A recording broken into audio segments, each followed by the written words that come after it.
انشاءاللہ العزیز یہ فقیر ان تمام چیزوں کے اعتراضات کے جواب 17 تاریخ کو ضرور عطا کرے گا انشاءاللہ العزیز۔ نبی پاک صلی اللہ تعالیٰ علیہ وسلم کے متعلق جس قدر تم نے بھدے اعتراضات کیے، یہ فقیر ساری چیزوں کو لے کر حاضر رہے گا انشاءاللہ۔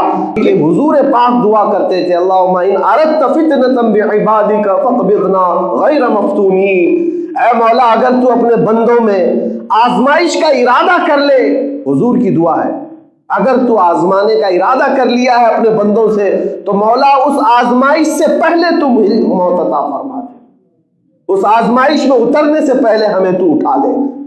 جب حضور یہ دعا کرتے تھے تو ہم کیسے نہ کریں؟ اسی لیے میرے عزیزو، آج جس طرح کے یہ ماحول پیدا کیے گئے ہیں، یہ ہمارا امتحان تو ہے، ہماری آزمائش ہے، لیکن میں آج جتنی بھی باتیں کہا ہوں یہ سب کان کھول کر کے سن لیں گے۔ میں آپ کو یہ باتیں صرف اتنی نہیں کہ آپ حاضرین سن رہے ہیں، دور تک بھی یہ لوگ سنتے ہیں۔ میں بھرپور مذمت کرتا ہوں اس ہیٹ ریٹ پھیلانے والے دجالی میڈیا کا کہ جی تم لوگوں نے پورے دیش کے ماحول کو خراب کر رکھا ہے، سب کے امن کو غارت کر رکھا ہے۔ کسی کو اتنی ضرورت نہیں تھی کہ مسجد کے معاملے پر، مندر کے معاملے پر اتنے وواد کھڑے کر دیے جائیں۔ یہاں پر آج لوگوں کے جاب کا مسئلہ ہے، روزی روٹی کا مسئلہ ہے، مہنگائی کا مسئلہ ہے، لوگ اپنے اپنے دکانوں میں جوجھ رہے ہیں، قرضوں میں کتنے لوگ پریشان ہیں، ان کے مداوا کرنے والا کوئی نہیں، ان کے متعلق پوچھنے والا کوئی نہیں۔ آج حقیقت یہ ہے کہ ہماری جی ڈی پی کا حال کیا ہے، ارتھ ویوستھا کا حال کیا ہے، اکنامی کیا سے کیا ہو رہی ہے، پورا انٹرنیشنل ہماری امیج کیا بن رہی، اس سے کوئی غرض نہیں، لیکن یہ ہے کہ یہ چند ظالم ہمیں لڑا کر کے دیش کے ماحول میں آگ لگا کر یہ باہر بیٹھے دیکھتے رہے کہ کیسے لڑ رہے ہیں لوگ، کیسے لڑ رہے ہیں، پتھر بازی عام لوگ کرتے رہے اور یہ وہاں بیٹھ کر کے دیکھتے رہے۔ یہ تمام حالات میں تمام دیش واسیوں سے بھی کہوں گا کہ آج سنبھل جاؤ، یہ ہمارا وطن عزیز ہے جس کو ہمارے پرکھوں نے اپنے خون سے سینچا ہے۔ تمہیں پتہ بھی ہے کہ اس دیش کے لیے کتنی قربانیاں ہوئی ہیں، سبوں کی ہوئی ہیں، سبوں کی قربانیاں۔ 1 لاکھ سے زیادہ لوگ قتل ہو چکے ہیں، 1.5 لاکھ کے قریب آزاد کرانے کے لیے اس بھارت کو کتنی جانیں گئی ہیں۔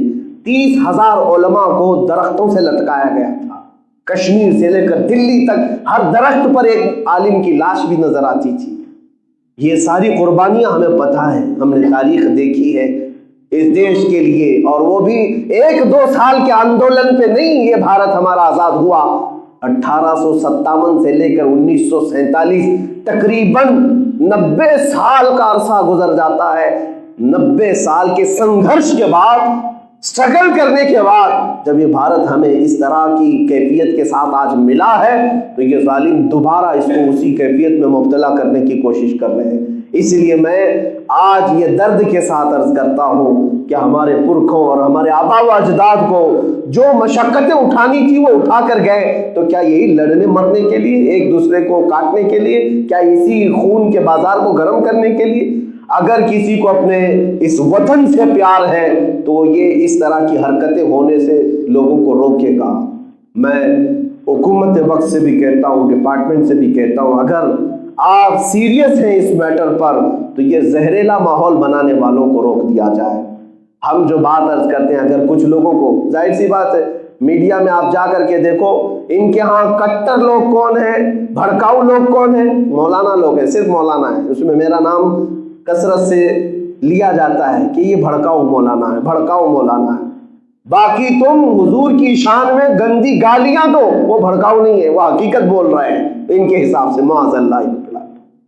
ان کے ہاں فریڈم آف ایکسپریشن ہے، حضور کو گالیاں دو، قرآن کو گالیاں دو، اللہ کو گالیاں دو، اسلام کو گالیاں دو، یہ سب فریڈم ہے۔ اور ہم ڈیفنس میں کچھ بات کریں تو یہ بھڑکاؤ، یہی تو دجالی نظام ہے، یہی تو مظلوم کو تم ظالم بنا کر پیش کر رہے ہو اور ظالموں کو حق کی آواز اٹھانے والا کہہ رہے ہو جو ظالم ہیں۔ ایک بات میں آپ کو بتاؤں، اتنے زمانے میں میری تقریریں سننے والے لوگ بھی موجود ہیں، ہمارے پاس بھی اسٹڈی ہے، ہم بھی کئی دھرم اور کئی ادیان، کئی ریلیجین کو پڑھے ہوئے ہیں، ہم نے کبھی وہ تاریخ اٹھا کر کے آج تک رکھی نہیں کہ تاریخ میں فلاں جگہ یہ ہے، رام نے سیتا کے ساتھ کتنی عمر میں شادی کی، کرشنا نے یہ لکشمن نے کتنی عمر میں اپنی شادیاں کی ہیں، یہ سب تاریخ ہم بھی پڑھے ہوئے ہیں، ہم بھی پڑھے ہوئے ہیں۔ ہر ایک کا اپنا فیتھ ہے، ہر ایک کا اپنے دھرم سے لگاؤ ہے۔ تو کیا ہم ان تمام چیزوں کو ڈیسک پر لے کر کے بیٹھے ہوئے ہیں؟ میرے پاس تاریخ ہے، عیسائیوں کے 1 2 نہیں، میں 10 تمہارے سامنے پیش کر کے رکھ دوں۔ سینٹ آگسٹین، راجا رچرڈ، ہینری، یہ سب وہ نام ہیں جنہوں نے 8 سال کی لڑکیوں سے شادیاں کی ہیں، 7 سال کی لڑکیوں سے۔ تاریخ میں یہ بھی موجود ہے۔ سناتن دھرم جس کو یہ لوگ کہتے ہیں، ان میں بڑے بڑے ان کے پرکھوں کی متعلق میں بتاؤں، 6 سال کی لڑکیوں سے بھی شادی ہے، 10 سال کی لڑکیوں سے بھی شادی ہے۔ وہ زمانہ تھا، اس زمانے میں میچورٹی لڑکیوں کی اس طرح ہو جاتی تھی۔ ہم نے کبھی ان تمام چیزوں پر اعتراض نہیں جتایا، لیکن یہ پوری دنیا کو بیوقوف بناتے ہیں۔ نبی پاک صلی اللہ تعالیٰ علیہ وسلم نے ماں عائشہ صدیقہ سے 9 سال کی عمر میں شادی کی، ایسا کر دیا، بچی سے نکاح کر لیا، بچی سے۔ ظالموں، تمہیں خبر کیا ہے لڑکیوں کے سائیکالوجی کو، ان کی طبیعت کو ہر زمانے میں، ہر موسم میں، ہر علاقے میں الگ الگ انداز سے ڈیفائن کیا گیا ہے۔ تم جس کنویں میں رہتے ہو، مینڈک جو ہے اسی کو پوری دنیا سمجھتی ہے، پتہ ہی نہیں ہے عرب کا موسم کیا ہے، عرب کا ماحول کیا ہے، امریکہ میں میچورٹی کیا ہوتی ہے، افریقہ میں میچورٹی کیا ہوتی ہے۔ آج بھی فرق ہے، آج بھی۔ اگر آج 18 سال کی لڑکی کے لیے یہاں پر ہمارا دیش میچورٹی کا ایک سرٹیفکیٹ دیتا ہے کہ یہ شادی کے لائق لڑکی ہے، تو دوسری کنٹریز کیا پوری دنیا میں 18 سال کی عمر ہے؟ سارے ورلڈ میں 18 سال کی عمر ہے؟ جاؤ آج امریکہ میں، چائنا میں 21 سال کی عمر ہے۔ 21 سال سے پہلے والی کو نابالغ کہتے ہیں۔ 21 کی اگر عمر نہیں ہے تو نابالغ ہے ان کے ہاں۔ اس کا مطلب یہ ہوا کہ ہندوستان کے جتنے بھی لوگ 19 سال کی لڑکی سے شادی کیے تو چائنا والوں کے نزدیک نابالغ لڑکی سے نکاح کیا۔ ہر ایک زمانے میں، ہر ایک علاقے میں، ہر ایک موسم کی میچورٹی الگ ہے لڑکیوں کی۔ امریکہ میں کچھ ایسے اسٹیٹس ہیں جہاں خود ایک قانون نہیں ہے، ایک قانون پورے جو اسٹیٹس آف امریکہ ہیں، USA میں سب جگہ لڑکیوں کی میچورٹی کی ایک عمر نہیں رکھی گئی۔ بعض جگہ 18 ہے، بعض جگہ 16 ہے، بعض جگہ 20 ہے، الگ الگ۔ تو ایک دوسرے کا جو یہ اختلاف ہے۔ اور جب ہم پچھلے زمانے میں جائیں تو وہاں پر لڑکیوں کی میچورٹی بہت جلد ہوا کرتی تھی، بہت جلد ہوا کرتی تھی۔ اب یہاں پر موجود بڑے لوگ جو ہیں وہ خود ہی اپنے ماں باپ کی شادی کے بارے میں پوچھ لے، پتہ چل جائے گا۔ اکثر پرانے زمانے میں، ابھی کے ہمارے والدین کے زمانے میں، ہمارے دادا دادی نانا نانیوں کے زمانے میں نکاح کب ہو جاتے تھے، شادیاں کب ہو جاتی تھی، پوچھ لے۔ آج بھی یہ رواج تھا، 14 سال کی لڑکیوں سے شادی ہو جاتی تھی۔ آج بھی راجستھان میں کئی علاقے ایسے ہیں جہاں پر شادی کر دی جاتی ہے 14 سال کی لڑکیوں کی۔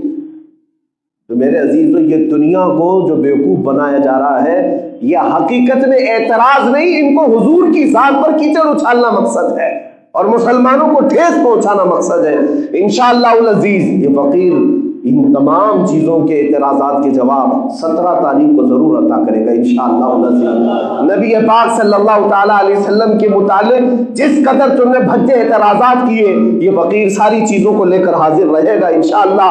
لیکن میں تمام مومنین سے یہ کہتا ہوں کہ تم بھی حضور کی سیرت پڑھو اور اس میں کوئی بھی اپنے اندر کائرتا نہ لائے اور کوئی بھی سبکی محسوس نہ کرے، ارے کیا ہمارے نبی کی ذات میں ایسے ایسے معاملات تھے؟